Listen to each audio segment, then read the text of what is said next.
ಇವತ್ತು ಕೆಲವು ನ್ಯೂಸ್ ಮಾಧ್ಯಮದಲ್ಲಿ ಒಂದು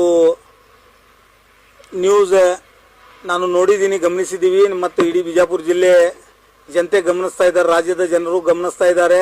ಒಂದು ಆಡಿಯೋ ಕ್ಲಿಪ್, ಒಬ್ಬ ಅಪರಿಚಿತ ವ್ಯಕ್ತಿಯ ಆಡಿಯೋ ಕ್ಲಿಪ್ಪನ್ನು ಹರಿಬಿಟ್ಟು 15ನೇ ತಾರೀಕಿಗೆ ಬಸನಗೌಡ ಪಾಟೀಲ್ ಯತ್ನಾಳ್ ವಿರುದ್ಧ ಬಿಜಾಪುರ ಜಿಲ್ಲೆಯಾದಂಥ ಬಂದ್ ಕರೆ ಕೊಟ್ಟು ಮತ್ತು ಜಿಲ್ಲಾಧಿಕಾರಿ ಕಚೇರಿವರೆಗೆ, ಅಂಬೇಡ್ಕರ್ ಸರ್ಕಲ್ದಿಂದ ಜಿಲ್ಲಾಧಿಕಾರಿ ಕಚೇರಿವರೆಗೆ ಮೆರವಣಿಗೆ ಹಮ್ಮಿಕೊಳ್ಳಲಾಗಿದೆ ಅಂತ ಒಂದು ಆಡಿಯೋ ಕ್ಲಿಪ್ ಹರಿಬಿಟ್ಟಿದ್ದಾರೆ ಅಂತ ನಮ್ಮ ಗಮನಕ್ಕೂ ಬಂದಿದೆ. ಆದರೆ ವಾಸ್ತುಸ್ಥಿತಿ ಈ ಮಾಧ್ಯಮದ ಮುಖಾಂತರ ನಾನು ಇಡೀ ರಾಜ್ಯದ ಜನತೆಗೆ ಹೇಳಿ ಬಯಸುವುದೇನೆಂದರೆ, ಈಗಾಗಲೇ ವಿಜಯಪುರ ಜಿಲ್ಲೆಯ ಮಹಾಜನತೆ, ಬಿಜಾಪುರ ಜಿಲ್ಲೆಯ ಎಲ್ಲ ಅಲ್ಪಸಂಖ್ಯಾತ ಮುಸ್ಲಿಂ ಸಮಾಜದ ಒಕ್ಕೂಟದಿಂದ, ಅಂದ್ರೆ ಎಲ್ಲ ಮುಸ್ಲಿಂ ಸಂಘಟನೆಯ ವತಿಯಿಂದ ಒಂದು joint the Bijapur joint action committee ಅಂತ ಹೇಳಿ ಅದರದ್ದು ಸಂಘಟನೆಯನ್ನು ರಚನೆ ಮಾಡಿ ಈ ವಿಷಯ ಕುರಿತು ಸಮಾಲೋಚನೆ ಮಾಡಿ ಮುಂದೆ ತೆಗೆದುಕೊಳ್ಳುವ ಹೆಜ್ಜೆಗಳು ಮತ್ತು ಮುಂದೆ ತೆಗೆದುಕೊಳ್ಳುವ ನಿರ್ಧಾರಗಳನ್ನು ಈ ಸಮನ್ವಯ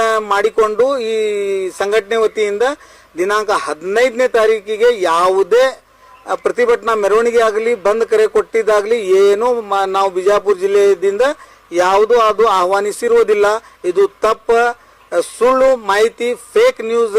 ಇದು ಬಸನಗೌಡ ಪಾಟೀಲ್ ಯತ್ನಾಳ ಹಾಗೂ ಅವರ ಬೆಂಬಲಿಗರು ಯಾರಾದರೂ ಅದು ಕಿಡಿಗೇಡಿತನ ಮಾಡಲಿಕ್ಕೆ ಅಥವಾ ಸ್ವಯಂ ಪ್ರೇರಿತ ರಕ್ಷಣೆಗೋಸ್ಕರ ಇದು ಮಾಧ್ಯಮದ ಮುಖಾಂತರ ಹರಿಬಿಡ್ತಾ ಇದ್ದಾರೆ ಅಂತ ಅದು ಮೇಲ್ನೋಟಕ್ಕೆ ಕಂಡು ಬರ್ತಾ ಇದೆ.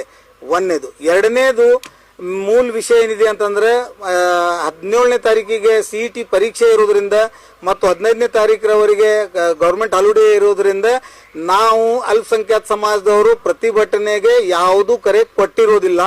ಮತ್ತು 15ನೇ ತಾರೀಕಿಗೆ ನಮ್ಮದು ಸಂಘಟನೆ ವತಿಯಿಂದ ಪೂರ್ವಭಾವಿ ಸಭೆಯನ್ನು ಕರೆದು ಪೂರ್ವಭಾವಿ ಸಭೆಯಲ್ಲಿ ಮುಂದಿನ ದಿನಗಳಲ್ಲಿ ಯಾವ ರೀತಿಯಲ್ಲಿ ರೂಪರೇಷೆಗಳನ್ನು ರಚಿಸಿ ಪ್ರತಿಭಟನೆ ಹಮ್ಮಿಕೊಳ್ಳಬೇಕು ಅನ್ನೋಂಥದ್ದು ನಿರ್ಣಯ ತೆಗೆದುಕೊಳ್ಳಲಿಕ್ಕೆ 15ನೇ ತಾರೀಕಿಗೆ ನಿಗದಿಪಡಿಸಿದ್ದೀವಿ.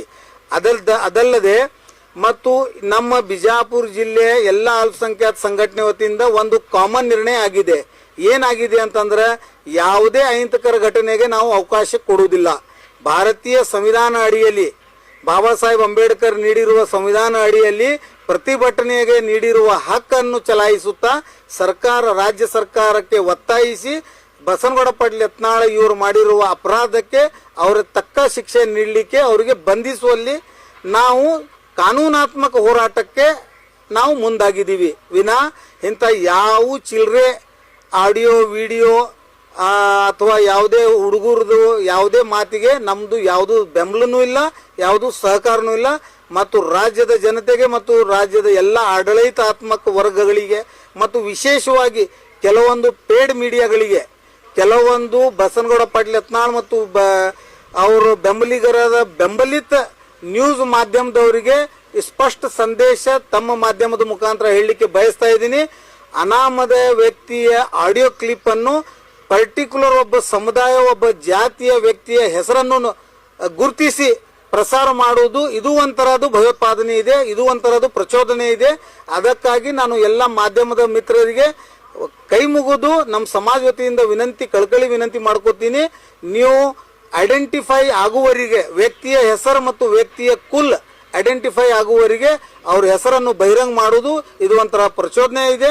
ಇದನ್ನು ನೀವು ತಡೆ ಹಿಡಿಬೇಕು ಮತ್ತು ಇದನ್ನು ನೀವು ಸುಧಾರಣೆ ಮಾಡ್ಕೋಬೇಕಂತ ನನ್ನ ಸಲಹೆ ಇದೆ. ನಾವು ಮಾಧ್ಯಮದ ಮಿತ್ರರಿಗೆ ಮತ್ತು ಮಾಧ್ಯಮದ ಚಾನೆಲ್ಗಳಿಗೆ ಯಾವುದೇ ಧರ್ಮೀಯರ ಧರ್ಮವನ್ನು ಗುರುತಿಸದೆ ಮಾಧ್ಯಮದಲ್ಲಿ ಪ್ರಸಾರ ಮಾಡಬೇಕಂತ ವಿನಂತಿಸಿಕೊಳ್ತೇನೆ.